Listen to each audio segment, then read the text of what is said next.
Hi, I'm Dalton Plattner, and this is my presentation. I'm going to be talking today about a merger that has recently gone down in the past couple years. It's between Raytheon and United Technologies, and the article that I chose to write about is from Bloomberg Business Week. And at the beginning of the article, it talks about the stock prices of Raytheon and United Technologies when they were separate, and how they both slowly but surely were going up. It also gives an example of a few people who were heavily criticizing Raytheon and United Technologies on their merger, and they said it was just going to be a bad overall idea, mainly because a lot of the stockholders in United Technologies were happy to see that they were getting out of a few of the other industries that they were in, such as elevator business. They had a very big elevator business as well. And a lot of stockholders in United Technologies were happy to see that they were getting away from the big conglomerate kind of chain they were in before, and that they were going to be solely focusing on their aircraft engines and parts.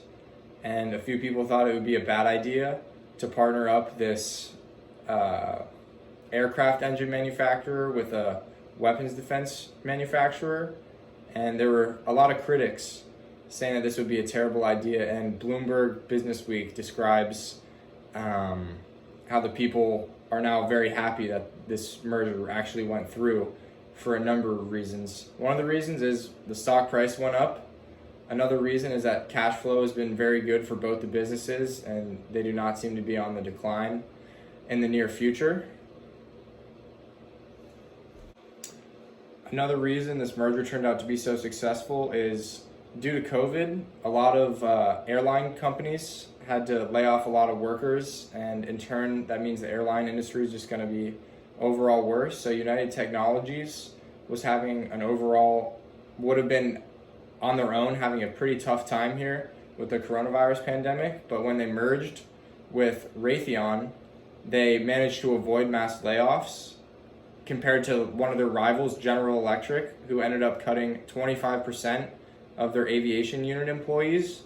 Raytheon was able to not cut near as many of their employees solely due to them being now merged, and they could take all the people that otherwise would have been laid off in the airline industry, then they can move them over to the weapons business, which is doing much, much better than the airlines business right now.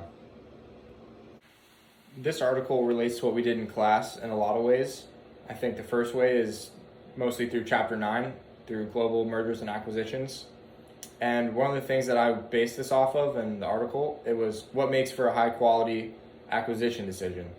And the clarity of the strategic purpose is the very first bullet point. And I think they were pretty clear on what their strategic purpose was. They wanted to get together these two companies who at the base didn't seem like they had too many similarities. It was airline engines and then weapons. But also these industries are very much the same. Cash flow is the same. The margins of profit are a lot of the same. And they just have a lot of similarities overall. And they do have a shared set of priorities among the key deciders in the business. They all got together and they were pretty clear on what they wanted to do and what they wanted to accomplish with their companies. And I think that made for a really good acquisition on their part. And finally, another way that this relates to the class is also when we're talking about a high quality acquisition decision. Both of the companies coming together in a merger, they need a detailed understanding of the source of the benefits that they're both going to be providing to each other's companies. And I think Raytheon and United Technologies both had a pretty good understanding of what they were going to be doing to bounce off each other. For the airline engines that they create, they can create more engines for the military and also for the weapons. They could kind of pick and roll off each other in a way. So if the airline goes down a little bit or the weapons goes down a little bit, usually one or the other is going to be pretty stable. And so separate, if the airline engine manufacturing business goes down, United Technologies is going to take a really big hit. And if the weapons industry goes down separately, Raytheon's going to take a pretty big hit.